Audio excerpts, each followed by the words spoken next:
नमस्कार एवरीवन। चलो आज की क्लास को अपना स्टार्ट करते हैं। लास्ट जो अपना क्लास था काफी लंबा क्लास था, राइट? बट उसके अंदर हमने जितने भी टाइप्स ऑफ इन्वेस्टमेंट्स है उन सबको हमने कवर कर लिया था। ठीक है, एक बार क्विकली देख लेते हैं लास्ट में हमने कौन कौन से को गो थ्रू किया था इन 2 मिनट्स। सी, जितने भी टाइप्स ऑफ इन्वेस्टमेंट उसको हमने कैसे क्लासीफाई किया, दो कैटेगरी में, फिजिकल एसेट्स एंड तुम्हारा फाइनेंशियल एसेट्स क्या रहेंगे, उन दो कैटेगरी में हमने क्लासीफाई किया जिनके अंदर तुम इन्वेस्ट कर सकते हो। फिजिकल एसेट्स में क्या आता है, जिसके अंदर जैसे गोल्ड हुआ, सिल्वर हुआ, प्रॉपर्टी हुआ, ये सब क्या आ जाएंगे तुम्हारे फिजिकल एसेट्स में।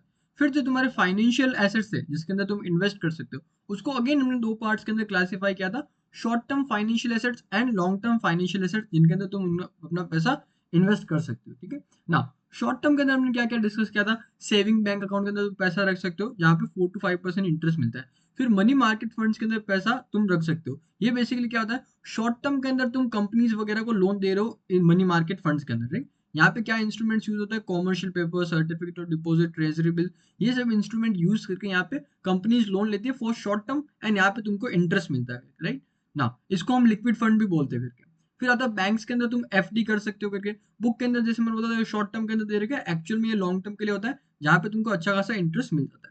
फिर हमने डिस्कस किया था लॉन्ग टर्म इन्वेस्टमेंट्स के क्या क्या अपने पास ऑप्शंस है, जिसके अंदर हमने एक डिस्कस किया था पोस्ट ऑफिस सेविंग स्कीम वाला, जो कि मेनली मैंने बताया था रूरल एरियाज में या फिर टीयर 2 टीयर 3 सिटीज वहां पे पॉपुलर होता है। फिर पब्लिक प्रोविडेंट फंड, ये हमने डिस्कस किया था, गवर्नमेंट का अच्छा स्कीम है यहाँ पे आपको अच्छा हाई इंटरेस्ट रेट मिल जाता है। मैंने बताया था यहाँ पे प्रोविडेंट फंड है, इसके अंदर अलग अलग टाइप्स ऑफ प्रोविडेंट फंड है, जिसके अंदर एक हमने डिस्कस किया था एम्प्लॉय प्रोविडेंट फंड, जो कि आपके सिलेबस में नहीं है। मेनली लोग जो प्रोविडेंट फंड की बात करते हैं तो एम्प्लॉय प्रोविडेंट फंड की बात करते हैं, बिकॉज ज्यादातर जो लोग, ज्यादातर नहीं, सारे लोग जो जॉब करते हैं वो एम्प्लॉय प्रोविडेंट फंड के अंदर अपना पैसा डिपॉजिट करते हैं, लीगली मैंडेटरी होता है ना। फिर जो पब्लिक प्रोविडेंट फंड था, ये जो सेल्फ एम्प्लॉयड लोग, जो बिजनेसमैन लोग होते हैं, वो इसको यूज कर सकते हैं। हालांकि मेरे मतलब पॉपुलर इतना ज्यादा नहीं है करके, राइट? बट स्टिल अपने बुक में था तो हमने समझा। फिर कंपनी एफडी के क्या, फिक्स डिपॉजिट। फिर हम इसमें हमने देखा था कंपनीज है वो भी क्या कर सकते हैं, फिक्स डिपॉजिट एक्सेप्ट कर सकती है। बट आज के टाइम में हमने एग्जाम्पल के तो देखा भी था वेबसाइट पे जाके कि मोस्टली जो फाइनेंस कंपनीज है सिर्फ वही क्या करती है, एफडीज एक्सेप्ट करती है। बैंक्स तो ऑफकोर्स करती है, बैंक के अलावा जो अदर फाइनेंस कंपनीज है वो लोग भी क्या करती है, एफडी एक्सेप्ट करती है, राइट? जो नॉर्मल कंपनीज है, एफएमसीजी कंपनीज एंड जो रिलायंस है, ऐसी कंपनीज ये एक्सेप्ट नहीं करती आज के टाइम। लीगली कर सकते हैं बट प्रैक्टिकली नहीं करती। फिर हमने देखा था बॉन्ड्स एंड डिबेंचर्स, ये क्या होता है, देखो मनी मार्केट के अंदर तो क्या, जब किसी को शॉर्ट टर्म के लिए लोन चाहिए तो वो मनी मार्केट के अंदर जाके शॉर्ट टर्म में लोन ले सकता है। पर तुमको लॉन्ग टर्म के लिए लोन चाहिए तो वहां पे तुमको बॉन्ड्स या फिर डिबेंचर को यूज करके तुम पैसा ले सकते हो। फिर म्यूचुअल फंड को हमने डिस्कस किया था, जो कि आज के टाइम पे बहुत ज्यादा पॉपुलर हो चुका है। मोस्ट ऑफ द लोग आज के टाइम पे म्यूचुअल फंड के थ्रू इन्वेस्ट करते हैं। ये एक मीडियम होता है जिसके थ्रू अलग अलग चीजों के अंदर आप इन्वेस्ट कर सकते हो।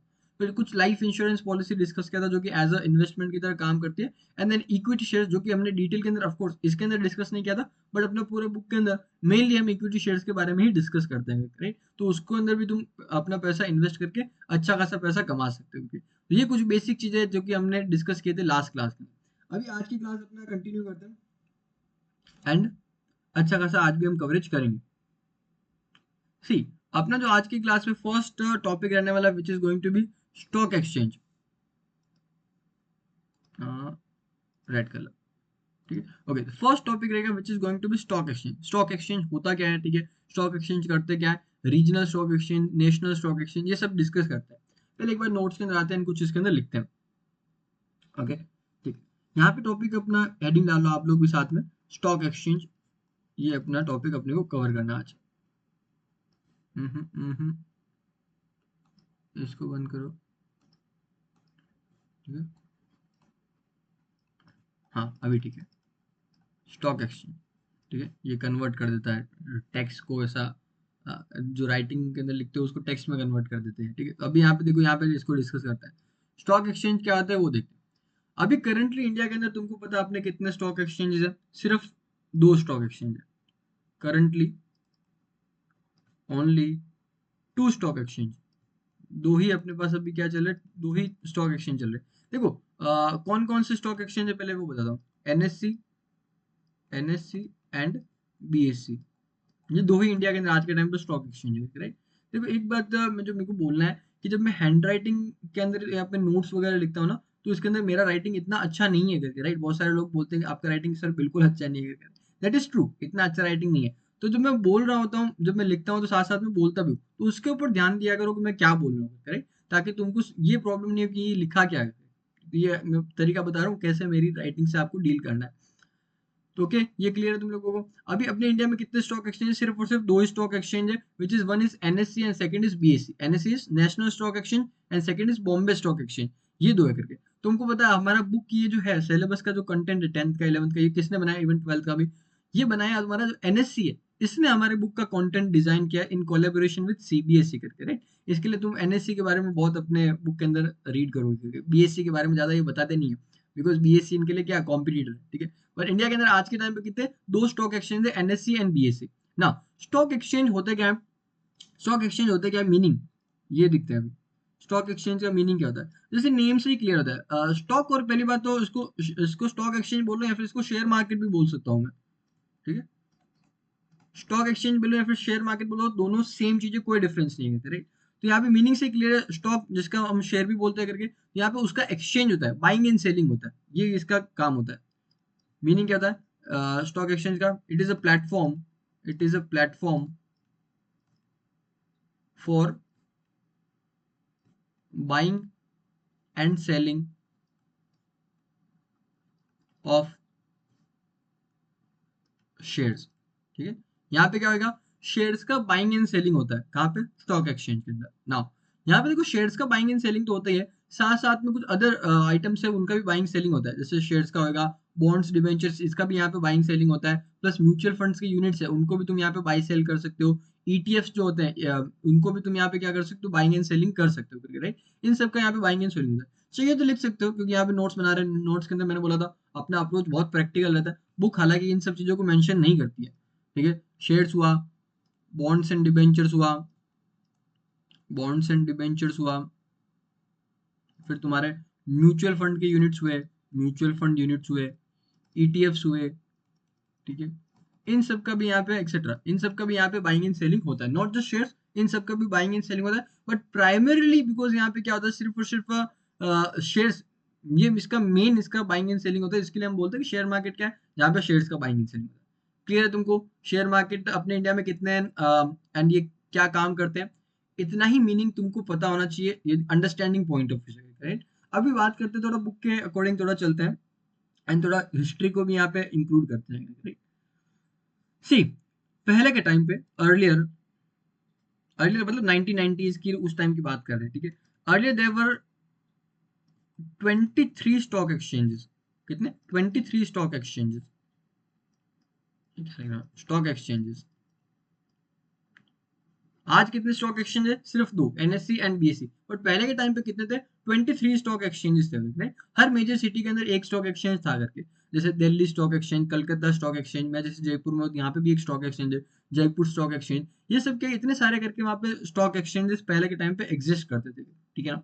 बट जब भी एनएससी आया था, जब एनएससी आया था तब क्या ना, वो नई टेक्नोलॉजी लेके आया था, इलेक्ट्रॉनिक, इसने शेयर्स का बाइंग एंड सेलिंग अलाउ किया था, क्योंकि उससे पहले सब फिजिकल बाइंग एंड सेलिंग होता था। तो धीरे धीरे क्या हुआ ना, ये बाकी जो स्टॉक एक्सचेंज है वो खुद को अडेप्ट नहीं कर पाए एंड वो बंद हो गए। आज के टाइम पे सिर्फ दो ही बचे, एनएससी एंड बीएससी। बीएससी क्योंकि उस टाइम पे बहुत बड़ा स्टॉक एक्सचेंज था एंड उसने टेक्नोलॉजी के साथ खुद को अपडेट किया एंड आज के टाइम पे वो भी एग्जिस्ट करता है, ठीक है। तो पहले कितने 23 स्टॉक एक्सचेंजेस हुआ करते थे, ठीक है। एंड यहाँ पे देखो टाइप्स की बात करूं, types of stock exchanges, types of stock exchanges, ठीक है। तो दो टाइप के आपको स्टॉक एक्सचेंज देखने को मिलते हैं। पहला तो तुम्हारा रहेगा regional stock exchange, regional, and दूसरा तुम्हारा रहेगा national stock exchange. Now regional stock exchange क्या होता है वो थोड़ा डिस्कस करते हैं, अपने बुक के अंदर है इसके लिए डिस्कस कर रहे हैं इसको। रीजनल स्टॉक एक्सचेंज क्या होता है, जिसका एरिया ऑफ ऑपरेशन लिमिटेड होता है, area of operation is limited, is limited. कैसे, जैसे कि अपना देखो तुम, जयपुर स्टॉक एक्सचेंज है तो इसका एरिया ऑफ ऑपरेशन बहुत लिमिटेड रहता था, क्योंकि यहाँ पे क्या होता है, पहले के टाइम पे फिजिकल शेयर्स का बाइंग एंड सेलिंग होता था ना, तो सिर्फ जयपुर के लोग यहाँ पे क्या कर पाते थे, बाइंग एंड सेलिंग कर पाते थे। कलकत्ता स्टॉक एक्सचेंज वहां पे सिर्फ कलकत्ता के लोग ही क्या कर पाते थे, बाइंग एंड सेलिंग कर पाते थे। कलकत्ता स्टॉक एक्सचेंज, क्योंकि पहले कोलकाता नहीं था, पहले कलकत्ता नाम था इसका, राइट। आज जैसे तुम देखोगे अपना बॉम्बे स्टॉक एक्सचेंज, बट आज तो नाम मुंबई है ना, पहले नाम बट उसका बॉम्बे था, तो वो नेम उन्होंने सेम ही रखे थे। तो इन रीजनल स्टॉक एक्सचेंज इनका क्या होता है, एरिया ऑफ ऑपरेशन लिमिटेड होता है, सबसे मेन तो इसके अंदर यही पॉइंट है, राइट। जबकि नेशनल स्टॉक एक्सचेंज में क्या होता है, nation wide, nation wide trading होता है यहाँ पे, मतलब पूरे देश में से तुम कहीं से भी क्या कर सकते हो, बाइंग एंड सेलिंग कर सकते हो, कोई प्रॉब्लम नहीं है। मेन तो यही डिफरेंस होता है regional and national stock exchange के अंदर। नेशनल स्टॉक एक्सचेंज के अंदर तुम देखोगे नेशनल स्टॉक एक्सचेंज में एनएससी तो आएगा ही। NSC was the first stock exchange in the India, जो कि स्टार्टिंग से क्या था, एक नेशनल स्टॉक एक्सचेंज था, मतलब ऑल ओवर इंडिया तुम कहीं से भी बाइंग एंड सेलिंग कर सकते थे। बट मेरे को एक बात बताओ, Bombay stock exchange regional stock exchange है या फिर नेशनल स्टॉक एक्सचेंज? इस चीज का जवाब सोचो जरा करके। सी, बॉम्बे स्टॉक एक्सचेंज ना आज के टाइम पे it is a national stock exchange, ठीक है। बट नेम से तुमको लगता होगा बॉम्बे स्टॉक एक्सचेंज मतलब सिर्फ बॉम्बे में इसका बाइंग एंड सेलिंग होता था। तो इसका लॉजिक क्या ना, कि पहले के टाइम पे, जब वो पुराने टाइम पे ये क्या था, रीजनल स्टॉक एक्सचेंज था, सिर्फ बाइंग एंड सेलिंग बॉम्बे के अंदर ही होता था, राइट। बट टाइम के साथ जैसे जैसे इसने खुद को अपडेट किया, नया टेक्नोलॉजी लेके आया, आज के टाइम पे ये भी क्या है, एक नेशनल स्टॉक एक्सचेंज है, राइट। बट तुम्हारी बुक के अंदर जैसे मैंने बोला बीएससी के बारे में कुछ मेंशन ही नहीं करते। क्यों नहीं करते? बिकॉज तुम्हारा बुक एनएससी ने बनाया, बीएससी उसका कॉम्पिटिटर है करके, ठीक है। तो इसका बीएससी का तुमको कहीं पे भी नाम देखने को नहीं मिला। बट हम तो ऑफकोर्स समझने के पॉइंट ऑफ व्यू से सबको इंक्लूड करके चलेंगे, ठीक है। ये आई थिंक स्टॉक एक्सचेंज के बारे में इतना ही इन्फॉर्मेशन तुमको पता होना चाहिए। स्टॉक एक्सचेंज अपने इंडिया में कितने हैं? दो, national stock exchange and Bombay stock exchange ना। अभी इसके अंदर ये तुमको पता है। सेकंड, अब ये करते क्या है, यहाँ पे बाइंग एंड सेलिंग होता है, किसका? मेनली शेयर्स का यहाँ पे बाइंग एंड सेलिंग होता है। बट अदर देन शेयर्स, यहाँ पे बॉन्ड्स, डिबेंचर्स, म्यूचुअल फंड के यूनिट्स, ईटीएफ्स, इन सब का भी बाइंग एंड सेलिंग होता है, करेक्ट। बुक के अकॉर्डिंग कितने अपने स्टॉक एक्सचेंज है? दो। दो टाइप्स के स्टॉक एक्सचेंज है, national and regional stock exchange. Regional stock exchange जिनका एरिया ऑफ ऑपरेशन क्या रहेगा, limited, and national stock exchange का जो कि पूरे ऑल ओवर इंडिया उसका एरिया ऑफ ऑपरेशन रहता है। एक बार बुक से रीड करते हैं। सी, बुक के अंदर तुम्हारा एक लीगल टेक्निकल डेफिनेशन दे रखा है। 10th के पॉइंट ऑफ व्यू से तो ऑफ कोर्स काम का चीज है, 11th वाले तुम खाली समझ के चलोगे तो भी चल जाएगा, कोई दिक्कत नहीं है। सी देखो यहाँ पे क्या देगा, सिक्योरिटीज कॉन्ट्रैक्ट रेगुलेशन एक्ट 1956, ये एक एक्ट है जिसके अंदर स्टॉक एक्सचेंज क्या होता है उसका डेफिनेशन दे रखा है, उसको रीड करते हैं। Stock exchange is as any body of individual, ये एक्ट क्या बताता है, define stock exchange as any body of individuals whether incorporated or not, constituted for the purpose of assisting, regulating or controlling the business of buying, selling or dealing in securities। देखो यहाँ पे word इन्होंने क्या use किया, securities word use किया, सिर्फ shares word use नहीं किया। वर्ड कौन सा यूज किया? सिक्योरिटीज। क्यों? बिकॉज यहाँ पे shares, debentures, bonds, mutual fund units, ETFs, इन सब का भी तो बाइंग एंड सेलिंग होता है। इसके लिए इन्होंने यहाँ पे कलेक्टिव वर्ड यूज क्या करता है, सिक्योरिटीज वर्ड यूज करता है। इन सभी मेरे को इंस्ट्रूमेंट्स को कलेक्टिवली रेफर करना, तो मैं कौन सा वर्ड यूज करता हूँ? सिक्योरिटीज वर्ड यूज करता हूँ। आई होप आपको यहाँ पे सिक्योरिटीज वर्ड क्यों यूज किया instead of just shares, clear है? ठीक है। ठीक, अभी यहाँ पे ये वाला लाइन तुमको एक्सप्लेन करने की कोशिश करता हूँ। स्टॉक एक्सचेंज क्या है? Body of individuals weather incorporated और नॉट। इसका क्या मतलब, ये जरा समझना। तुम स्टॉक एक्सचेंज को एक कंपनी बना के ये बाइंग एंड सेलिंग का काम कर सकते हो, और ये अदर देन कंपनी फॉर्म के अंदर भी एग्जिस्ट कर सकता है, जो कि होता था पहले के टाइम पे। जैसे बॉम्बे स्टॉक एक्सचेंज तुम देखोगे, इंडिया का नहीं, एशिया का सबसे पुराना stock exchange is Bombay stock exchange. ये 1875 के अंदर से ये चल रहा है, कितना? 1875 से चल रहा है। आज के टाइम पे मोर देन 150 साल हो गए इसको, स्टॉक एक्सचेंज को चलते हुए, ठीक है। तो पहले के टाइम पे जो बॉम्बे स्टॉक एक्सचेंज था, कोई कंपनी नहीं था करके, ठीक है। आज के टाइम पे तो वो बॉम्बे स्टॉक एक्सचेंज कंपनी है। बट पहले के टाइम पे क्या हुआ करता था, जो स्टॉक ब्रोकर्स हुए थे वही आपस में मिलके क्या करते थे, इस पूरे सॉरी, स्टॉक ब्रोकर्स जो हुआ करते थे वही मिलके क्या करते थे, पूरे स्टॉक एक्सचेंज को रन करते थे, वही स्टॉक एक्सचेंज को ऑन करते थे, वही रूल्स एंड रेगुलेशन बनाते थे, सब कुछ उन्हीं को काम करता था। जो भी प्रॉफिट होता था स्टॉक एक्सचेंज का, वो मेंबर्स आपस में बांट लेते। बट आज के टाइम पे ऐसा है क्या? नहीं। आज के टाइम पे कैसा सिचुएशन है, एक कंपनी बनाया एंड वो उसकी कंपनी के थ्रू स्टॉक एक्सचेंज को ऑपरेट करते हैं। यहाँ पे आज के टाइम पे जो ओनरशिप है स्टॉक एक्सचेंज का, वो हम लोग भी क्या कर सकते हैं, स्टॉक एक्सचेंज का शेयर्स खरीद के उसका ओनरशिप ले सकते हैं। तो बस यही यहाँ पे पॉइंट है। स्टॉक एक्सचेंज हो सकता है कि आप इनकॉर्पोरेटेड हो, मतलब कंपनी बना के स्टॉक एक्सचेंज चल रहा हो करके, इनकॉर्पोरेटेड नहीं भी हो सकता है, जैसे कि पहले हुआ करता था। पहले वो एक एसोसिएशन काम करता था करके, ब्रोकर्स एसोसिएशन, जो कि ये पूरा स्टॉक एक्सचेंज को कंट्रोल करता था। आई होप इसका मीनिंग क्लियर हो गया, ठीक है ना। इसका पर्पस क्या है, तो ये इन्होंने बताया, इन सब चीजों के अंदर आपको हेल्प करता है। आगे चलते हैं। Stock exchange could be regional stock exchange whose area of operation or jurisdiction is specified at the time of its recognition। जिसका और एरिया ऑफ ऑपरेशन क्या रहेगा, स्पेसिफाइड, मतलब लिमिटेड रहेगा, ऐसा नहीं कि कहीं से भी तुम बाइंग एंड सेलिंग कर सकते हो, नो, ठीक है। एंड जबकि नेशनल एक्सचेंजेस क्या होता है, which are permitted to have a nationwide trading since inception. Starting से क्या होता है इनका, नेशन वाइड ट्रेडिंग होता है। NSC, national stock exchange of India, was incorporated as the national stock exchange. NSC जो तुम्हारा है वो क्या, स्टार्टिंग से क्या है, एक नेशनल स्टॉक एक्सचेंज है, क्लियर है। बट मैंने बोला बीएससी भी क्या है, नेशनल स्टॉक एक्सचेंज है। आई होप आपको स्टॉक एक्सचेंज क्या होता है क्लियर होगा। 10th वालों को डेफिनेशन पे भी फोकस करना है, 11th वाले सिर्फ मीनिंग समझेंगे तो भी काम चल जाएगा। ना नेक्स्ट टॉपिक बड़ा इंटरेस्टिंग टॉपिक है विच इज इक्विटी या फिर शेयर क्या था। हमने बहुत बार डिस्कस किया कि ये इसका कंपनी का शेयर, रिलायंस का शेयर, टीसीएस का शेयर, इन्फोसिस का शेयर, ये सब शेयर हम डिस्कस करते हैं, राइट। ये इसका मीनिंग क्या होता है ये अभी हम समझने वाले हैं, ठीक है। तो देखो, इक्विटी, पहली बात तो क्या बोल रहा है, इक्विटी बोल लो, शेयर बोल लो या फिर स्टॉक बोल लो, इन सब चीजों का मतलब सेम ही होता है, राइट। अलग अलग वर्ड यूज करते हैं, इनसे तुमको कंफ्यूज होने की जरूरत नहीं है। इक्विटी बोल लो, शेयर बोल लो, स्टॉक बोल लो, सबका क्या मतलब होता है, सेम रहेगा ना। इसको अभी समझते पहले यहाँ पे, ठीक है। टॉपिक का हेडिंग यहाँ पे आप डाल सकते हो कि व्हाट इज शेयर, क्या होता है, स्टॉक क्या होता है, या फिर आप इसको इक्विटी बोल लो कि इक्विटी शेयर क्या होता है, ये सब समझते हैं करके, ठीक है। ये टॉपिक अपने को समझना है। सी, देखो, लेट्स अज्यूम कि हमने एक कंपनी स्टार्ट किया, एके लिमिटेड करके हमने कंपनी स्टार्ट किया, अभिषेक कासर लिमिटेड करके हमने एक कंपनी स्टार्ट किया, आज ही स्टार्ट किया गया, ठीक है।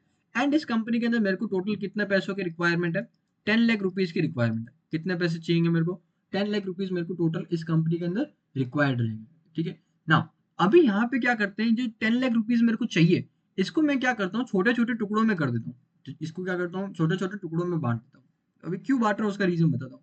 लेट्स से 10-10 रुपए के 10 रुपी ईच, 10 ईच, 10 लाख रुपए, इसको मैं क्या कर रहा हूँ, 10-10 रुपए के टुकड़ों में बांट दे रहा हूँ। तो मेरे पास टोटल कितने टुकड़े हो जाएंगे, 1 लाख टुकड़े हो जाएंगे, ठीक है। कितने हो जाएंगे, 1 लाख टुकड़े हो जाएंगे, ठीक है। हर एक टुकड़े को हम क्या बोलेंगे, एक शेयर बोलेंगे। हर एक टुकड़े को हम क्या बोलेंगे, एक शेयर बोलेंगे। अगेन रिपीट करता हूँ, ध्यान से सुनना। मेरे को ये कंपनी स्टार्ट किया मैंने एक के लिमिटेड करके, जिसके अंदर मेरे को 10 लाख रुपीज की रिक्वायरमेंट है। ये मेरे को 10 लाख रुपीज, ये मेरे को कैपिटल चाहिए। कैपिटल मतलब बिजनेस के अंदर कितना पैसा चाहिए उसको बोलते हैं कैपिटल। 10 लाख रुपीज मेरे को क्या चाहिए, कैपिटल चाहिए, ठीक है। तो अभी मैं क्या करता हूँ, 10 लाख रुपीज को 10-10 रुपए के छोटे छोटे टुकड़ों में बांट देता हूँ, ठीक है। 10-10 रुपए के छोटे टुकड़े करता हूँ, टोटल कितने टुकड़े होंगे, 1 लाख टुकड़े होंगे इस एग्जाम्पल के अकॉर्डिंग। हर एक टुकड़े को हम क्या बोलेंगे, एक शेयर बोलेंगे। तो टोटल मेरे पास अभी कितने शेयर हो जाएंगे, 1 लाख शेयर हो जाएंगे। ये एक्चुअल में इसी तरीके से होता है करके ना। अभी समझो ऐसा होता क्यों है। देखो, अपने जो एग्जाम्पल यहाँ पे तो बहुत छोटा अमाउंट ले रहे हैं, क्योंकि 10 लाख रुपए। एक्चुअल में जब कंपनी स्टार्ट होती है तो हो सकता है वहां पे करोड़ों रुपए की आपको क्या हो, नीड होगी, ठीक है। एंड बिकॉज आपको करोड़ों रुपए चाहिए, कोई 1-2% देना थोड़ा मुश्किल होता है। बिकॉज हम क्या करते हैं, यहाँ पे बहुत सारे लोगों से क्या करते हैं, पैसा उठाते हैं। तो अभी थोड़ा इजी तरीके से हम पैसा उठा सके, राइट, किसी 1% से बहुत सारा पैसा उठाने की जरूरत नहीं पड़े। तो हमने क्या किया, टोटल जो अपने को पैसा चाहिए उसको छोटे छोटे हिस्सों में बांट देते हैं, ताकि पैसा उठाना ईजी हो, करे। कोई मान लो कि 1% तो अपने को 10 लाख रुपए दे नहीं सकता। अपने जस्ट एक यहाँ पे एग्जाम्पल के लिए यहाँ पे थोड़ा समझो करके अज्यूम करते हैं 1% के पास 10 लाख रुपए नहीं है। बिकॉज हमने क्या किया, 10-10 रुपए के छोटे छोटे टुकड़े कर दिए, तो हम क्या कर सकते हैं, जो पर्सन जितना भी पैसा देगा उसके अकॉर्डिंग उसको शेयर दे देंगे। लेट्स से कि एक पर्सन के पास सिर्फ और सिर्फ कितना है, 10,000 रुपीज दे सकता है। ज्यादा से ज्यादा वो पर्सन कितना दे सकता है, 10,000 रुपीज दे सकता है। तो हमने कहा ठीक है, कोई प्रॉब्लम नहीं है। तुमको हम क्या करेंगे, 10-10 रुपए के हमारे पास तो टुकड़े हैं, तो तुम 10,000 दोगे तो उसके बदले में हम तुमको 1,000 शेयर दे देंगे, ठीक है। 10,000 रुपीज दे दो, उसके बदले में हम तुमको क्या करेंगे, 1,000 शेयर दे देंगे, राइट। इस तरीके से इसका यूज आता है। शेयर्स का मतलब तुमको समझा। टोटल जो तुम्हारा बिजनेस के अंदर पैसा होता है उसको हम क्या करते हैं, जो इनिशियल स्टेज पे जो पैसा चाहिए होता है उसको हम छोटे छोटे टुकड़ों में बांट देते हैं। हर एक टुकड़े को हम क्या बोलते हैं, एक शेयर बोलते हैं। हर एक टुकड़े को हम क्या बोलेंगे, एक शेयर बोलेंगे ना। अभी मेरे को एक बात समझो यहाँ पे, जो 10 रुपए के मैंने टुकड़े किए 10-10 रुपए के, जो अभी ये क्या है, जो हर एक शेयर एक सर्टिफिकेट होता है जिसके ऊपर उसका प्राइस लिखा जाता है। उसके ऊपर इसका प्राइस क्या लिखूंगा, 10 रुपए लिखूंगा प्राइस, ऑफकोर्स। तो इसको हम क्या बोलते हैं, फेस वैल्यू बोलेंगे। क्या बोलेंगे, फेस वैल्यू बोलते हैं, ठीक है। फेस वैल्यू का मतलब क्या था, जो शेयर की सर्टिफिकेट के ऊपर प्राइस लिखा होता है उसको हम बोलते हैं फेस वैल्यू, राइट ना। अभी एक और कॉन्सेप्ट समझो यहाँ पे करके। मैंने बिजनेस के अंदर कितना पैसा लगाया, टोटल 10 लाख रुपीज। मतलब मैंने बिजनेस में क्या किया, 10 लाख रुपीज लगाया। तो अब बिजनेस का ओनरशिप 100% किसके पास में, मेरे पास में, करेक्ट। बिजनेस के अंदर 10 लाख रुपीज लगाया, 100% ओनरशिप किसके पास में, मेरे पास में, ठीक है। तो टोटल जो 1 लाख शेयर है, ये बेसिकली रिप्रेजेंट करते हैं 10 लाख रुपए को। मतलब कि किसी पर्सन को यदि मेरे बिजनेस के अंदर ओनरशिप चाहिए तो उसको क्या करने पड़ेंगे, शेयर्स को खरीदना पड़ेगा। शेयर्स क्या रिप्रेजेंट करते हैं, ओनरशिप को रिप्रेजेंट करते हैं। मान लो किसी इंसान के पास में out of total 1 lakh, total कितने शेयर है, 1 लाख है। इसमें से मान लो किसी के पास क्या है, 50,000 शेयर है। 1 लाख में से क्या किसी के पास 50,000 शेयर है। क्या इसका मतलब मैं ये बोल सकता हूँ उस इंसान ने मेरे को 5 लाख रुपए कॉन्ट्रीब्यूट किया होगा, क्योंकि एक शेयर का प्राइस 10 रुपए, उसके पास 50,000 है तो उसने टोटल 5 लाख रुपए कॉन्ट्रीब्यूट किया। क्या इसको मैं ऐसे भी बोल सकता हूँ, यदि उसके पास 50,000 शेयर है out of total 1 lakh share, तो वो बिजनेस का मेरा 50% ओनर हो गया। ये सुनो, है कि नहीं है। तो इसी तरीके से ये काम करता है। तुम्हारे पास जितने शेयर रहेंगे ठीक है, उसके अकॉर्डिंग तुम उसके उतने हिस्से के ओनर बन जाओगे, right? एक शेयर है तुम्हारे पास तो उस एक कंपनी का जो पूरा एक छोटा सा हिस्सा के तुम क्या बन जाओगे, ओनर बन जाओगे। प्रैक्टिकल एग्जांपल लेके समझा दो, रिलायंस का जो केस है करके, रिलायंस कंपनी का एग्जांपल लेकर, उस कंपनी ने जो अपने स्टार्टिंग के अंदर कंपनी बनाया था करके, उसके अंदर भी उन्होंने फेस वैल्यू कितना रखा था, 10 रुपए रखा था। कितना, 10 रुपए। आज भी इसका फेस वैल्यू क्या, 10 रुपीज है करके, रिलायंस कंपनी का ना, इसका शेयर का फेस वैल्यू कितना, 10 रुपीज। अब उसके केस में कंपनी में तुमको पता है कितने टोटल नंबर ऑफ शेयर्स है, रिलायंस कंपनी के टोटल नंबर ऑफ शेयर्स पता है कितने, 1350 करोड़। कितने शेयर्स है, 1350 करोड़ शेयर्स है उस एक कंपनी के अंदर करके, राइट। यदि तुम रिलायंस के 2-4 शेयर खरीद लेते हो तो तुम भी क्या बन जाओगे, उस कंपनी के छोटे से ओनर बन जाओगे। बट तुम्हारे पास कितने शेयर्स है, 1350 करोड़ टोटल शेयर्स है, उसमें से सिर्फ 3-4 शेयर्स तुम्हारे पास है, राइट। तो इतने से छोटे, तुम्हारे पास 0.0000% 1% ओनरशिप, इतना छोटा ओनरशिप आएगा, राइट। तो इस वजह से क्या है ना, तुम यदि रिलायंस कंपनी में जाके बोलते हो कि यार रिलायंस कंपनी के मेरे पास शेयर है करके, तो मैं भी उस कंपनी का ओनर हुआ, तो मेरे को यहाँ पे बैठने दो, अब मैं चलाऊंगा रिलायंस कंपनी, अंबानी जी को हटाओ करके, तो ये पॉसिबल नहीं है। क्यों पॉसिबल नहीं है, क्योंकि तुम तो इतने छोटे से ओनर हो करके, एंड अंबानी जी उनके पास कितने, इस कंपनी के 50-55% उनके पास में है करके, राइट। मेजोरिटी ऑफ ओनरशिप किसके पास में, उनके पास में। इसके लिए वो कंपनी को रन करेंगे। हालांकि तुमने भी थोड़े शेयर्स परचेज किए, तुम भी क्या बन जाओगे, कंपनी के छोटे से ओनर बन जाओगे, बट तुम उसको कंपनी को कंट्रोल नहीं कर सकते। क्यों नहीं कर सकते, बिकॉज तुम्हारे पास शेयर्स क्या है, बहुत कम है, तुम्हारे पास ओनरशिप क्या है, बहुत कम है, ठीक है ना। जिसके पास ज्यादा ओनरशिप रहेगा वही तो उसके डिसीजन लेगा करके ना। अभी जो हर एक शेयर है, तुम शेयर लेते क्या बनते हो, तो कंपनी का ओनर बनते हो। कंपनी का ओनर बनते हो तो तुमको क्या मिलता है, दो राइट्स मिलते हैं। क्या मिलेंगे, दो राइट्स मिलेंगे, राइट। तुम शेयर परचेज करते हो, तुमको क्या मिलेंगे, दो राइट्स मिलते हैं। पहला तो तुमको जो ओनर होता है उसके पास क्या राइट होता है, बिजनेस में जो भी प्रॉफिट हो रहा है उसको अपने पास लेके जाने का राइट उसके पास रहता है। ओनर के पास क्या राइट रहेगा, बिजनेस में प्रॉफिट हो रहा है उसका हिस्सा लेना, वो उसके पास एक राइट रहता है। तो जो प्रॉफिट का जो हिस्सा लेना, उसको हम यहाँ पे क्या बोलते हैं, डिविडेंड। क्या बोलेंगे, डिविडेंड बोलेंगे, डिविडेंड, ठीक है। तो पहला राइट तो क्या मिलता है, डिविडेंड का राइट मिलता है, मतलब प्रॉफिट में से तुम हिस्सा ले सकते हो, जिसको हम बोलते हैं डिविडेंड। दूसरा, तुमको यहाँ पे शेयर परचेज करते हो तो राइट क्या मिलता है, वोटिंग का राइट मिलता है। क्या, वोटिंग का राइट मिलता है। वोटिंग का राइट क्या होता है, ये समझो जरा। हर एक शेयर किसको रिप्रेजेंट करता है, एक शेयर को रिप्रेजेंट करता है। One share equals to one vote करके, राइट। तुमने यदि क्या कर रखे, 5 शेयर खरीद रखे रिलायंस के, तो तुम्हारे पास क्या देंगे, 5 वोट्स आ जाएंगे, राइट। टोटल रिलायंस के अंदर शेयर कितने हैं, 1350 करोड़ शेयर है, राइट। मतलब टोटल कितने, 1350 करोड़ वोट्स रहेंगे करके, जिसमें से 5 वोट तुम्हारे। जब भी कंपनी में मेजर डिसीजन लिए जाते हैं तो वो वोटिंग के थ्रू लिए जाते हैं, ठीक है। तो जिसके पास जितने ज्यादा क्या रहेंगे, शेयर्स रहेंगे, उतने ज्यादा वो वोट उसके अंदर डाल पाएंगे, और उसके अकॉर्डिंग डिसीजन लिए जाते हैं, ठीक है? जो भी ज्यादातर लोग बोलते हैं वो डिसीजन फाइनलाइज होते हैं। तुमको समझ आ जाएगा यहाँ पे शेयर्स का क्या मतलब होता है। शेयर्स के अंदर जो भी टोटल ओनरशिप होता है उसको हम छोटे छोटे टुकड़ों में डिवाइड कर देते हैं। हर एक टुकड़े को हम क्या बोलते हैं, एक शेयर बोलते हैं, ठीक है?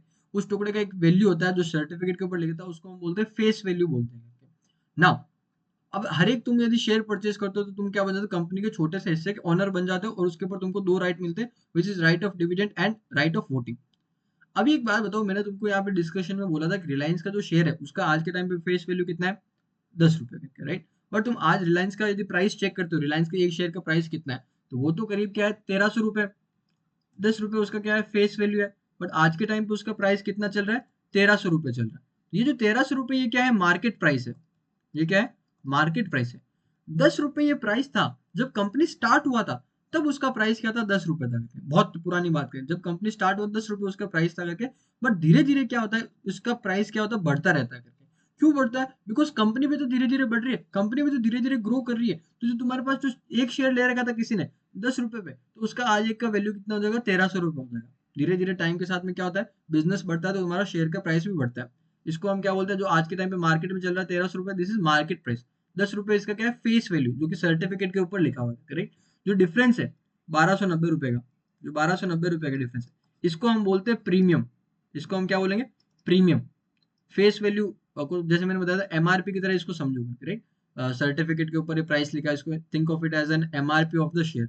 इसके ऊपर जो प्राइस चल रहा है करके, उसको हम बोलेंगे प्रीमियम। 10 रुपए इसका क्या हो गया, एमआरपी हो गया, फेस वैल्यू हो गया। अभी कितने पे चल रहा है, 1300 रुपए पे चल रहा है, तो डिफरेंस है 1290, इसको हम बोलेंगे प्रीमियम। आई होप तुमको शेयर्स क्या होते हैं क्लियर होएगा करके। मार्केट के अंदर आज तुम यदि शेयर खरीदने जाओगे रिलायंस का, तो तुमको 10 रुपए पे बिकेगा या फिर 1300 रुपए में, 1300 रुपए में बिकेगा। क्यों, क्योंकि 10 रुपए तो उसका स्टार्टिंग में प्राइस था जब कंपनी स्टार्ट हुआ था करके, राइट। बट आज के टाइम पे उसका प्राइस क्या है, 1300 रुपए। क्लियर है तुम लोगों को, यस। अभी आगे चलते हैं, अभी एक बार रीड करते हैं इसको।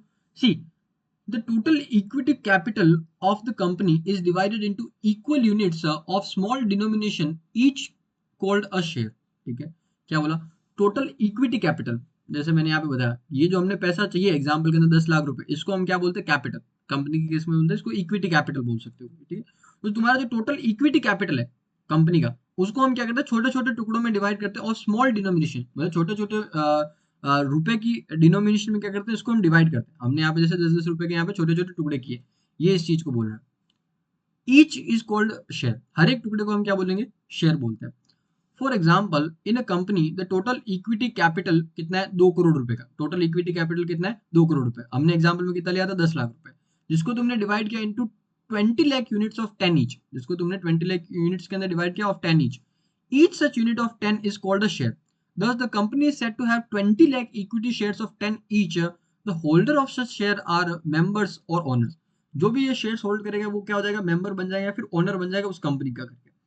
मेंबर और ओनर सेम चीज है यहाँ पे, of the company to the extent of share holding and have voting rights. ठीक है, तुम ओनर बन जाओगे क्या? 100% ओनर बन जाओगे कि नहीं? टोटल शेयर्स में से जितने तुम्हारे पास शेयर्स है उतने हिस्से की तुम क्या बन जाओगे? ओनर बन जाओगे। और तुम्हारे पास क्या रहेगा? वोटिंग राइट्स है। मैंने बोला हर एक शेयर के अंदर क्या मिलता है? एक वोटिंग राइट तुमको मिलता है, जो कि हमने एक फिक्शनल जो एग्जांपल था उससे भी समझा, रिलायंस के एग्जांपल से भी हमने ये चीज समझा। यहाँ पे बस एक चीज 10th वाले बच्चों ध्यान रखना कि तुम्हारे जो बुक दे रखे हैं इसमें एक्चुअली ये वाला जो अमाउंट है, ये इन्होंने यहाँ पे 3 करोड़ रुपए दे रखा है, विच इज रॉन्ग। इसको काट के 2 करोड़ रुपए कर देना, because rest of the example में इसको 2 करोड़ को अज्यूम करते हुए लिखा है। राइट, तो जिसके पास 10th का बच्चा है तो वो प्लीज 3 करोड़ को काट के यहाँ पे 2 करोड़ रुपए लिख देना, क्योंकि ये प्रिंटिंग मिस्टेक है, बाकी सब चीज सेम है। ओके, आगे चलते हैं। तो आई होप तुमको इक्विटी शेयर क्या होता है, इक्विटी क्या होता है, शेयर क्या होता है, स्टॉक क्या होता है, ये क्लियर होगा। डन, आगे चले अभी इसमें। नेक्स्ट इज अपना डेट इंस्ट्रूमेंट। नेक्स्ट इज अपना डेट इंस्ट्रूमेंट ना। डेट इंस्ट्रूमेंट क्या होता है ये जरा समझो करके। डेट वर्ड का मतलब होता है लोन। डेट वर्ड का मतलब क्या होता है? लोन। लोन बोल रहे फिर कर्जा बोल लो, ये डेट वर्ड का मतलब। डेट वर्ड का मतलब क्या होता है? लोन बोल रहे फिर कर्जा बोल लो। कौन से ऐसे इंस्ट्रूमेंट्स है जिनको यूज करके कंपनीज या फिर गवर्नमेंट क्या कर सकती है? लोन ले सकती है। वो इंस्ट्रूमेंट्स को हम क्या बोलेंगे? डेट इंस्ट्रूमेंट्स बोलेंगे। One more time, debt word का मतलब क्या होता है? लोन या फिर कर्जा। जिन इंस्ट्रूमेंट्स को यूज करके तुम लोन ले सकते हो उनको हम क्या बोलते हैं? Debt instrument. तो ऐसे कौन कौन से इंस्ट्रूमेंट है जिनको यूज करके लोन ले सकते हो? जैसे कि तुम्हारा बॉन्ड्स हुआ, डिबेंचर्स हुआ। ठीक है, इनको यूज करके तुम क्या कर सकते हो? लॉन्ग टर्म के लिए लोन ले सकते हो, राइट। बट तुमको शॉर्ट टर्म के लिए लोन लेना हो तो क्या क्या इंस्ट्रूमेंट्स आते हैं? जैसे ट्रेजरी बिल्स हुआ, कॉमर्शियल पेपर हुआ, सर्टिफिकेट ऑफ डिपॉजिट हुआ, एक्सेट्रा। ये सब क्या हो गए? शॉर्ट टर्म में लोन लेने के इंस्ट्रूमेंट हो गए। कलेक्टिवली इनको हम क्या बोलते हैं? डेट इंस्ट्रूमेंट, जिनको यूज करके तुम क्या कर सकते हो? लोन ले सकते हो।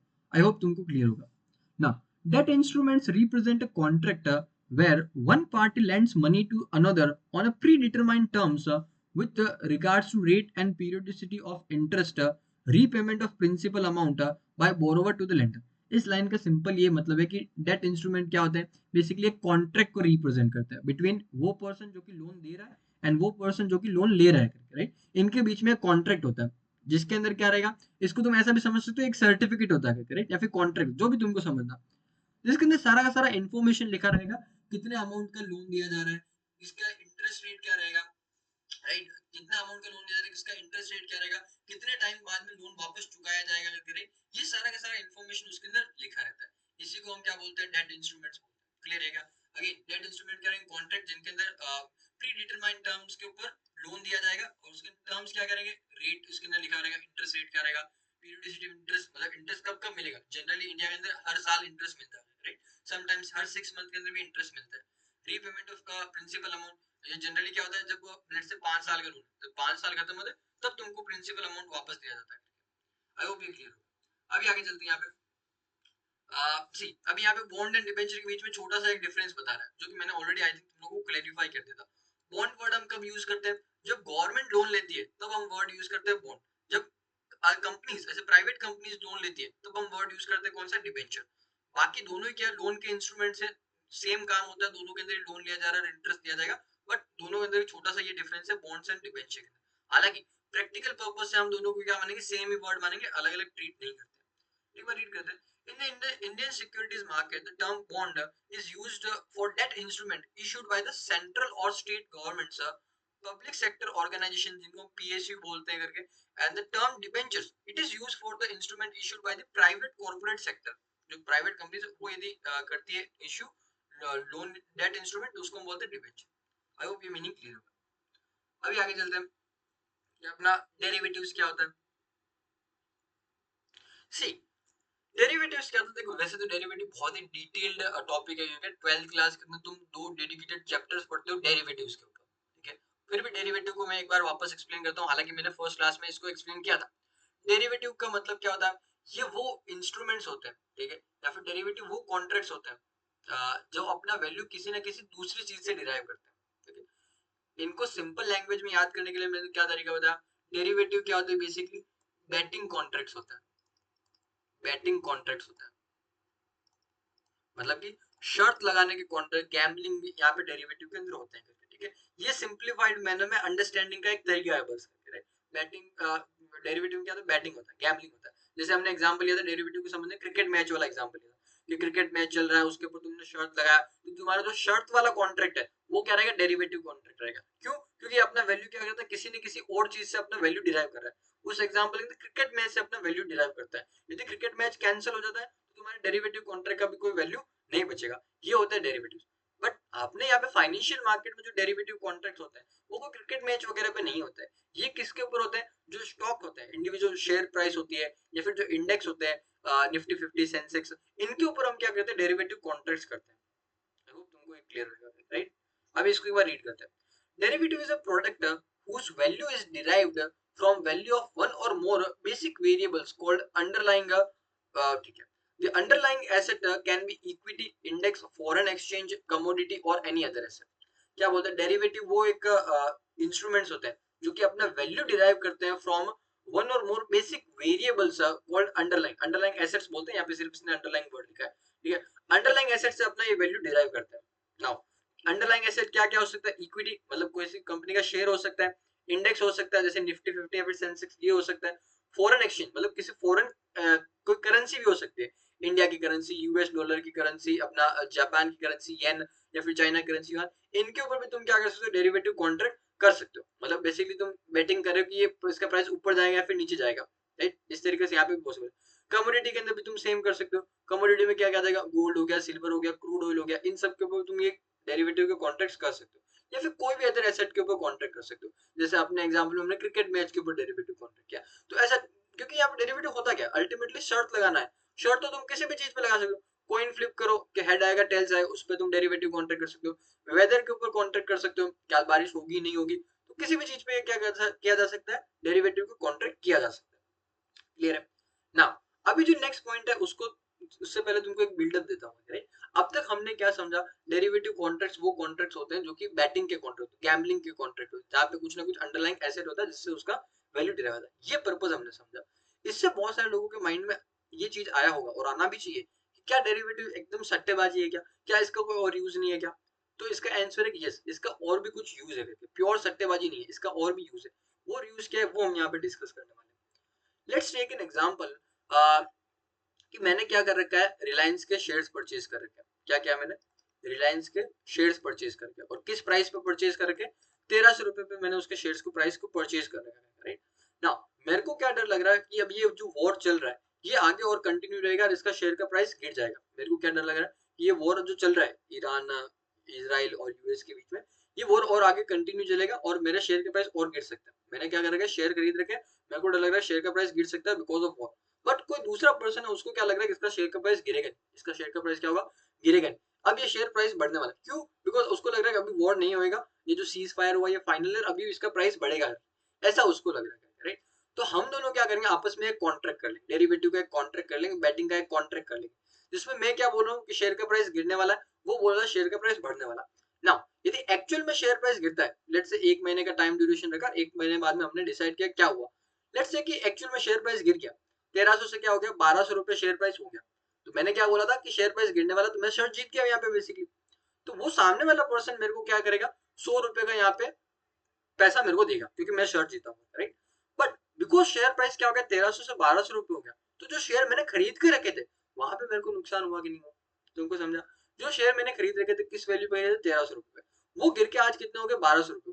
वहां पे मेरे को 100 रुपए का नुकसान हुआ, बट मैंने इसके ऊपर शेयर के ऊपर क्या किया था, एक डेरिवेटिव कॉन्ट्रैक्ट करा था, एक शर्त का कॉन्ट्रैक्ट करा था, जहां पे मैंने क्या किया कि यदि गिरा तो मेरे को फायदा होना चाहिए, तो वहां पे एक्चुअल में गिरा तो वहां पे मेरे को 100 रुपए का फायदा हुआ। तो एक्चुअली यहाँ पे नेट नेट क्या हुआ, शेयर मार्केट में मेरे को 100 रुपए का नुकसान हुआ, बट डेरिवेटिव कॉन्ट्रैक्ट में मेरे को 100 रुपए का फायदा हुआ। अभी नेट रिजल्ट क्या रहा, जीरो। मतलब मेरे को यहाँ पे रिस्क मेरा खत्म हुआ कि नहीं हुआ, यहाँ पे मेरे को रिस्क यही तो था कि शेयर गिर गया तो नुकसान हो जाएगा, राइट। तो यहाँ पे अभी शेयर गिर गया तो मेरे को नुकसान हो रहा है क्या, बिल्कुल भी नहीं होगा। रिस्क मेरा यहाँ पे क्या हो गया, जीरो हो गया। ये डेरिवेटिव कॉन्ट्रैक्ट का एक और यूज होता है जिसको हम बोलते हैं हेजिंग, जिसको हम क्या बोलते हैं, हेजिंग बोलते हैं। डेरिवेटिव कॉन्ट्रैक्ट का एक और यूज क्या होता है, हेजिंग। हेजिंग का मतलब क्या होता है, रिस्क के अगेंस्ट में आपको प्रोटेक्ट करना। वन मोर टाइम रिपीट कर रहा हूँ, हेजिंग वर्ड का मतलब क्या था, प्रोटेक्शन अगेंस्ट रिस्क। यहाँ पे चाहिए तो लिख लेना, हेजिंग वर्ड का यहाँ पे सिंप्लीफाइड मीनिंग क्या रहता है, protection against risk, protection against risk, protection against risk, ये लिख लेना, बिकॉज एजिंग वर्ड का तुमको मीनिंग क्लियर है। किस तरीके से यहाँ पे अपने रिस्क को खत्म कर रहे हैं, तुमको समझा क्या। लेट्स से कि उल्टा सिचुएशन होता करके, राइट। शेयर प्राइस क्या होता, 1300 से बढ़ के 1400 रुपए हो जाता करके, तो यहाँ पे शेयर मार्केट में मेरे को क्या होता, 100 रुपए का फायदा होता, बट यहाँ पे मेरे को डेरिवेटिव कॉन्ट्रैक्ट में क्या होता, नुकसान हो जाता। बट अगेन नेट नेट मेरे को कुछ घाटा या फिर फायदा हुआ क्या, नहीं। क्योंकि डेरिवेटिव कॉन्ट्रैक्ट का पर्पज ही तुमको रिस्क से प्रोटेक्ट करेगा। डेरिवेटिव कॉन्ट्रैक्ट ये नहीं बोलता कि तुमको कुछ फायदा करवाएंगे, बस ये बोलता है कि तुमको नुकसान से बचा लेंगे। ये डेरिवेटिव कॉन्ट्रैक्ट का यूज है, राइट। सेम इसी तरीके से तुम क्या कर सकते हो, शेयर के ऊपर, इंडेक्स के ऊपर, करेंसी के ऊपर, कमोडिटी के अंदर, दोनों पर्पज से इसको यूज कर सकते हो। स्पेकुलेशन पर्पज के लिए भी और हेजिंग पर्पज से भी यूज कर सकते हो।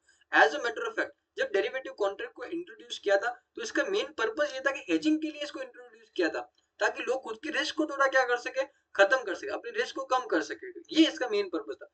बाद में लोग इसको एज अ स्पेकुलेशन भी यूज करने लगे।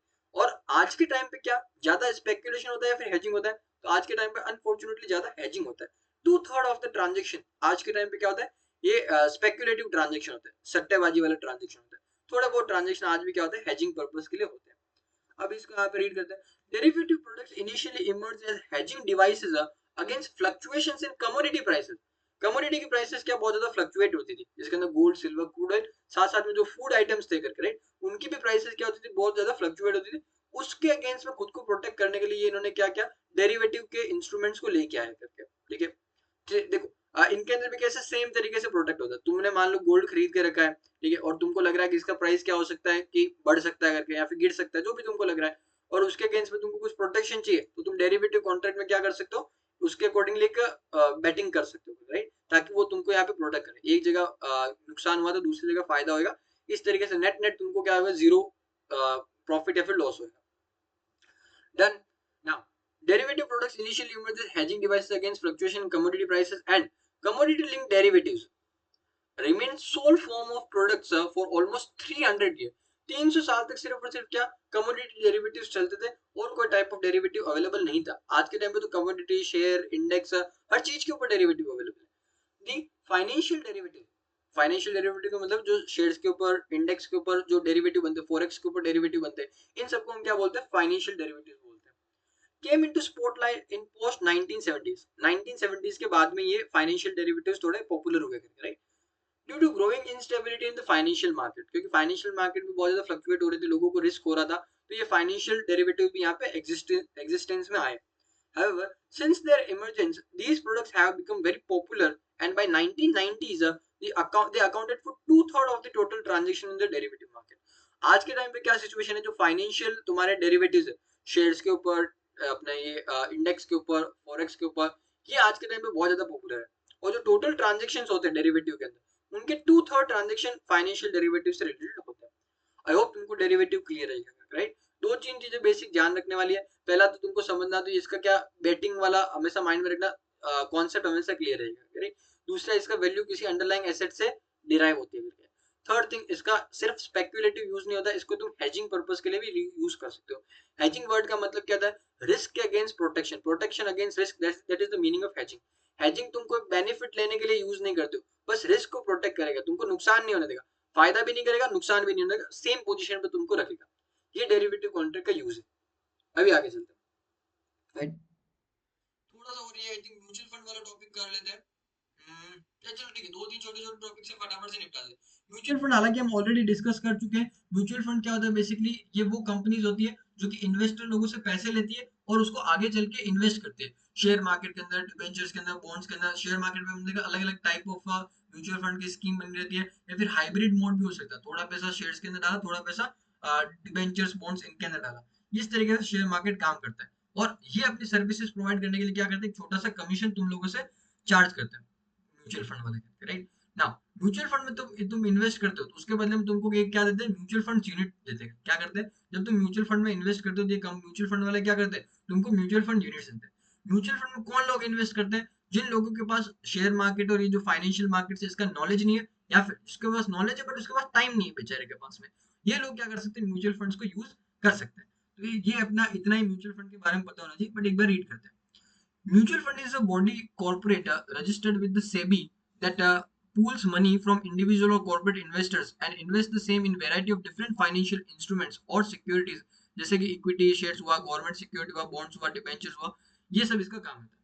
ये क्या करता है, पहली बात तो यहाँ पे क्या है, सेबी के पास में रजिस्टर्ड होना पड़ता है। मतलब क्या है, जितने भी म्यूचुअल फंड तुमको देखने को मिलते हैं, निप्पॉन म्यूचुअल फंड है, एचडीएफसी म्यूचुअल फंड है, तुम्हारा मोतीलाल ओसवाल म्यूचुअल फंड, ये जितने भी types of mutual funds available है आज के टाइम पे, सबको क्या होना होता है, सेबी के पास रजिस्ट्रेशन कराना होता है, राइट। खुद की मन मर्जी से तुम ऐसा म्यूचुअल फंड स्टार्ट नहीं कर सकते, सेबी के पास प्रॉपर रजिस्ट्रेशन होना चाहिए, पहली बात तो ये।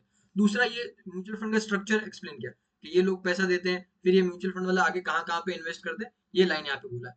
आगे चले, mutual fund can thus be considered as financial intermediaries in the investment business that collect funds from the public and invest on behalf of the investor.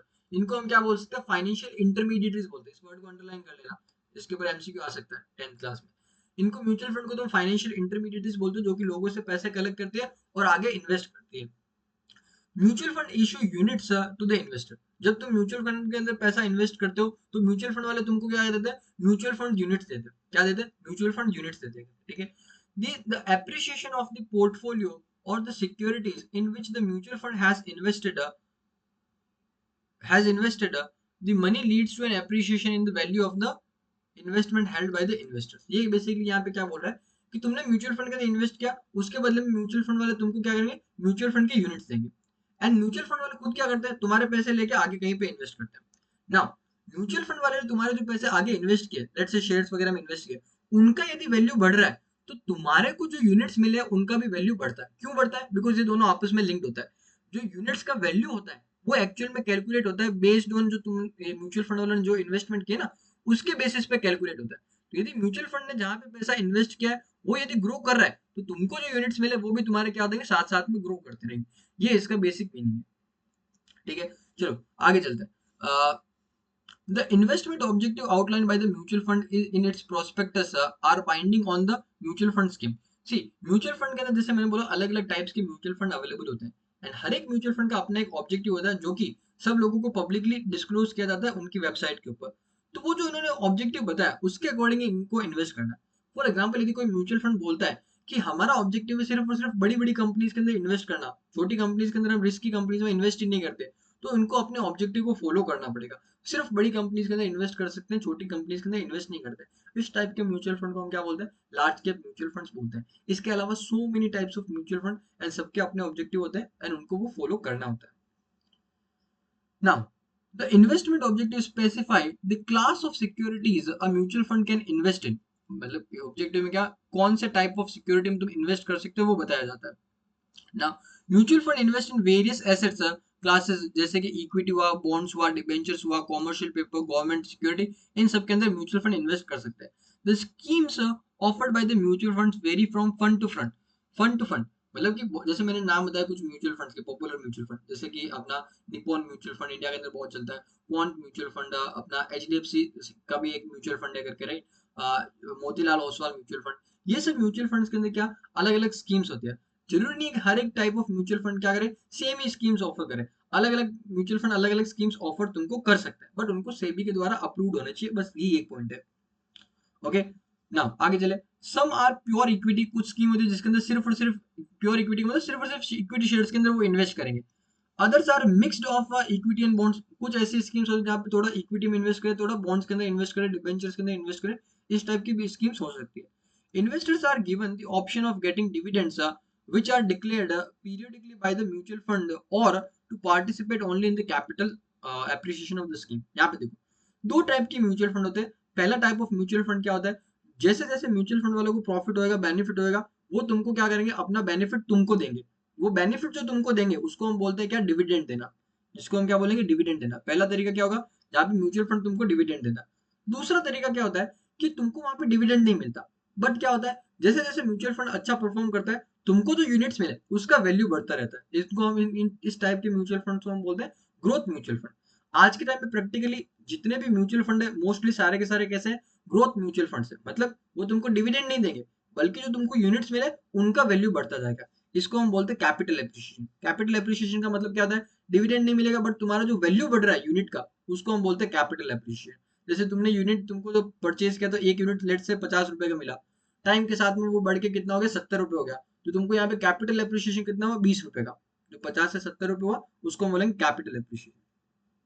ये क्लियर है तुमको म्यूचुअल फंड वाला ना। अब आई नो थोड़ा video लंबा हो रहा है करके, बट मैं चाहता हूँ ये दो टॉपिक छोटे छोटे यहाँ पे एक बार खत्म हो जाए करके, ताकि 10th क्लास का तो एटलीस्ट ये चैप्टर खत्म हो जाए, 11th के लिए थोड़ा और इस चैप्टर के अंदर है करके, राइट। तो यहाँ पे एक बार इसको भी खत्म ही करते हैं, देन ही आज के लेक्चर को एंड करेंगे। Now topic is what is index. Index क्या होता है ये जरा समझते, तुमने ये वर्ड सुने है क्या, निफ्टी 50 या फिर Sensex,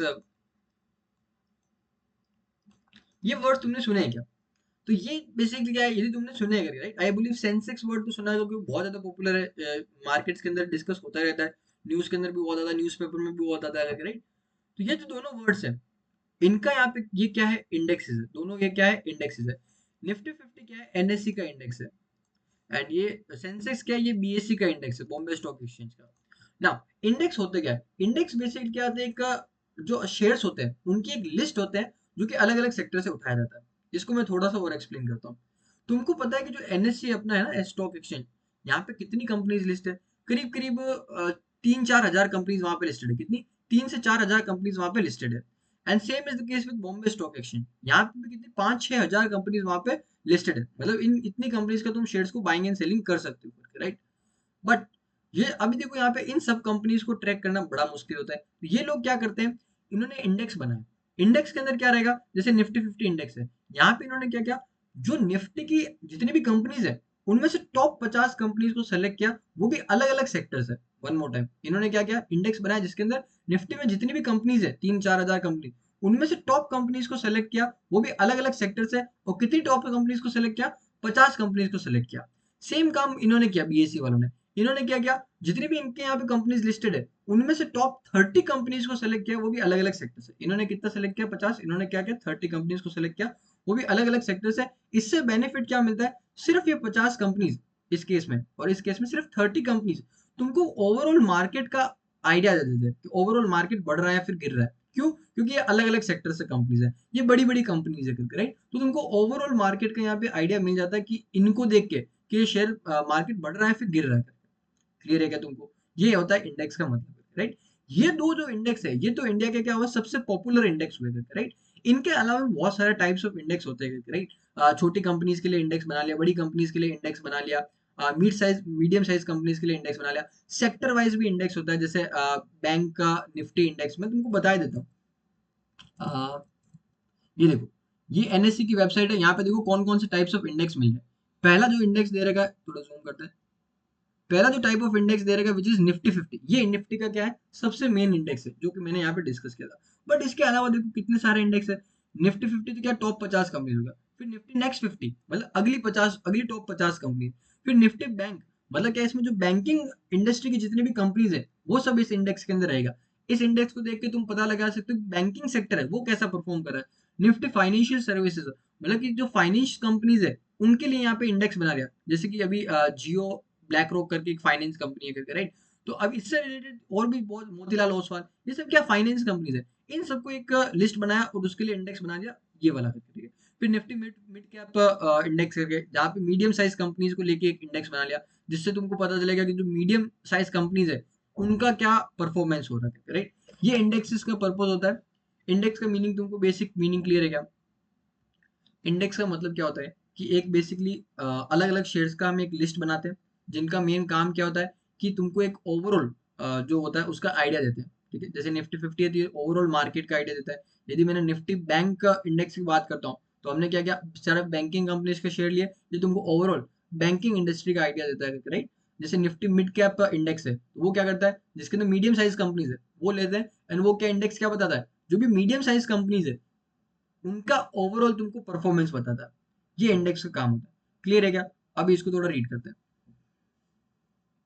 An index shows how a specified portfolio of share price is moving in order to give an indication of market trend. इसका क्या है, इस लाइन का मतलब क्या है? स्पेसिफाइड पोर्टफोलियो मतलब हमने यहाँ पे क्या सिर्फ और सिर्फ 50 शेयर्स लिए गए, राइट। इस केस में यहाँ पे सिर्फ 30 शेयर्स लिए, तो ये जो शेयर्स है ये तुमको पूरा क्या प्राइस मूवमेंट बताते हैं ऑफ ओवरऑल मार्केट ट्रेंड का। पूरा मार्केट ट्रेंड क्या चल रहा है इसका तुमको पूरा आइडिया दे देंगे। क्लियर है? एक बार वापस रीड करते हैं। Index shows how a specified portfolio of share prices is moving in order to give an idea of market trends. It is a basket of securities. Basket मतलब एक bunch of securities, list of securities, and the average price movement in the basket of securities indicates the index movement. ठीक है, overall इनका जो price movement रहेगा वो क्या रहेगा, इंडेक्स मूवमेंट उसको हम बोलेंगे।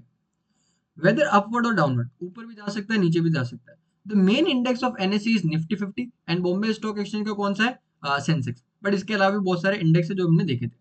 Nifty 50 is a well diversified 50 stocks index, मतलब 50 कंपनीज के शेयर यहाँ पे हमने इंक्लूड किए फ्रॉम डिफरेंट डिफरेंट सेक्टर्स, जो कि कितने 13 सेक्टर्स से यहाँ पे उठा उठा के हमने डाले। बिकॉज तुम देखो यहाँ पे रिलायंस क्या है, पेट्रोलियम सेक्टर से, जोमेटो भी इसमें इंक्लूड है जो कि तुम्हारा फूड इंडस्ट्री से करके, राइट। इन्फोसिस टीसीएस ये क्या आईटी सेक्टर से, सिप्ला और तुम्हारा डॉक्टर रेड्डी ये क्या क्या फार्मा इंडस्ट्री से आया करके, इस तरीके से अलग अलग जगह से उठा के इनको लेके आए हैं। It is use for variety of purpose. Indexes के पर्पस क्या है, स्पेसिफिकली इन दो इंडेक्सेस की बात कर रहे हैं, निफ्टी 50 का एंड बॉम्बे स्टॉक एक्सचेंज, इनकी बात कर रहे हैं, राइट। इनके पर्पस क्या है, मैं तुमको क्विकली एक्सप्लेन करता हूँ। पहला तो है क्या, benchmarking fund portfolios. Benchmarking fund portfolio important चीज है, ध्यान से सुनना, राइट। लेट्स से कि मैं बोलता हूँ मी एज एन इन्वेस्टर मैंने एक साल के अंदर 12% रिटर्न जनरेट किया बड़ी बड़ी कंपनीज के अंदर इन्वेस्ट करके। मैंने क्या बोला, मैंने एक साल के अंदर बड़ी बड़ी कंपनीज में इन्वेस्ट करके कितना रिटर्न जनरेट किया, 12% रिटर्न जनरेट किया। तो is it a good thing और bad thing? Most of you would say it's a good thing. 12% return generate, it's a good return, right. But वही मैं तुमको बोलूँ एक साल के टाइम पीरियड में जो निफ्टी 50 का जो इंडेक्स है वो कितना परसेंट बढ़ा है, 15% बढ़ा है। कितना बढ़ा, 15% बढ़ा। तब तुम बोलोगे कि जो मेरा परफॉर्मेंस है, मेरा जो एज ए इन्वेस्टर परफॉर्मेंस है, वो परफॉर्मेंस क्या है, मार्केट का जो परफॉर्मेंस है उससे ओवरऑल क्या हुआ, नीचे रहा, राइट। बट वही उल्टा होता, मैं 18% जनरेट करता तो तुम बोलोगे कि मैंने क्या किया, मार्केट से ज्यादा रिटर्न जनरेट किया। तो इसको हम बोलते हैं क्या, बेंचमार्किंग फंड पोर्टफोलियो, राइट। ये सब काम कौन करते हैं, हम लोग इंडिविजुअल इन्वेस्टर्स करते हैं, म्यूचुअल फंड वाले भी ये काम करते हैं। खुद के फंड का परफॉर्मेंस मार्केट के परफॉर्मेंस के साथ में कंपेयर करते हैं। इसको बोलते हैं बेंचमार्किंग फंड पोर्टफोलियो। फिर इंडेक्स बेस्ड डेरिवेटिव्स हमने डिस्कस किया था कि तुम जो इंडेक्स होते हैं उनके ऊपर भी डेरिवेटिव्स कर सकते हो, तो वो भी इंडेक्स का यूज आता है। फिर एक इंडेक्स फंड आते हैं, ये क्या होता है, जाहिर सी समझो, किसी पर्सन को मान लो क्या करना है, जो निफ्टी 50 की 50 कंपनी है सबके अंदर इन्वेस्ट करना, राइट। तो उस पर्सन के लिए इंडिविजुअली उन कंपनीज के अंदर इन्वेस्ट करना क्या होता है, बड़ा डिफिकल्ट होता है। तो इसके लिए म्यूचुअल फंड्स वालों ने क्या बना रखा है, एक डेडिकेटेड फंड बना रखा है जिनका काम ही ये है कि लोगों से पैसा कलेक्ट करना और इन कंपनीज के अंदर जो 50 कंपनीज है उनके अंदर इन्वेस्ट करना। ये चैलेंजिंग क्यों होता है, बिकॉज हर एक कंपनी का प्राइस क्या होता है, डेली बेसिस पे चेंज होता है। उसके बेसिस पे तुम्हारा जो अलोकेशन है वो भी तुमको चेंज करना होता है, राइट। ये एक मेन रीजन है कि हम यहाँ पे क्या है, इंडेक्स फंड है करके, राइट। क्लियर है करके, ये क्या इंडेक्स के यूज हो सकते हैं, आई होप आपको एब्सोल्युटली इसके अंदर क्लैरिटी रहेगा करके। Yes, sorry for the interruption, कोई रूम में आ गया था तो उसके लिए रूम खोलना पड़ा था। चलो ना, अभी इसके अंदर स्टार्ट करते हैं, एक बार वापस कंटिन्यू करते हैं, मे बी 5 मिनट्स के अंदर आज का लेक्चर एंड कर रहे हैं। तो इंडेक्स वाला तुमको टॉपिक हो गया ना, वो छोटे छोटे topics, then we are done with this. फिर आता है नेक्स्ट टॉपिक, क्या है, व्हाट इज डिपॉजिटरी। डिपॉजिटरी क्या था ये जरा समझो।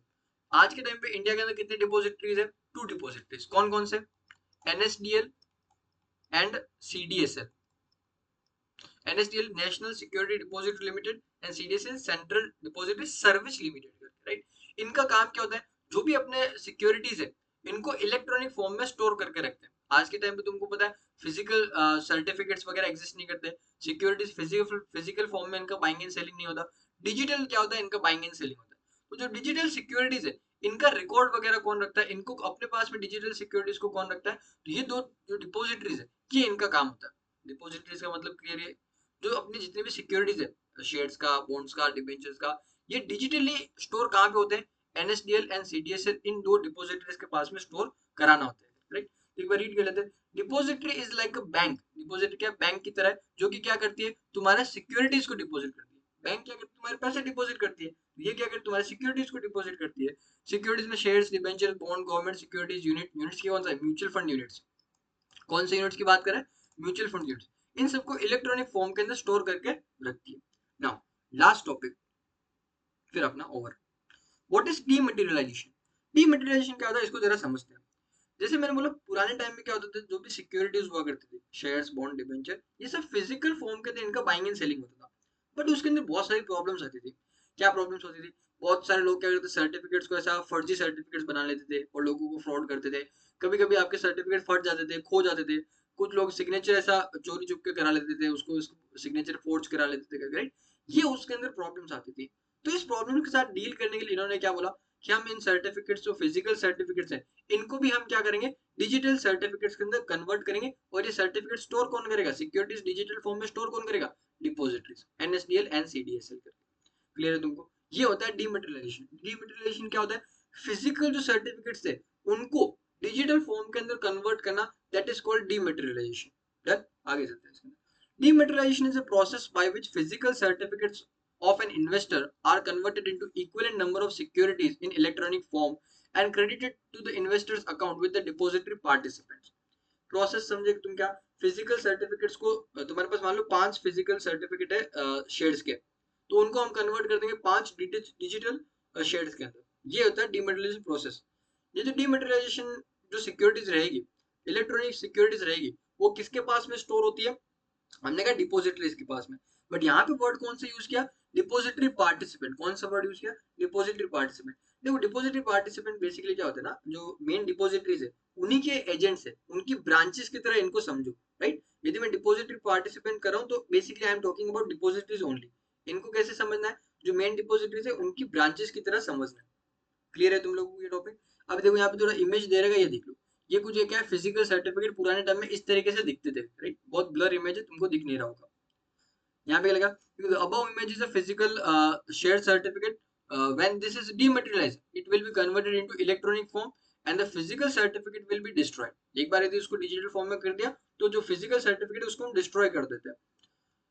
And the number of shares held will be transferred to the beneficiary account. मतलब क्या है, जो नंबर ऑफ शेयर्स रहेंगे वो हम क्या उनके खाते में डाल देंगे। मेरे 5 फिजिकल सर्टिफिकेट थे तो मेरे को 5 डिजिटल सर्टिफिकेट शेयर्स मिल जाएंगे।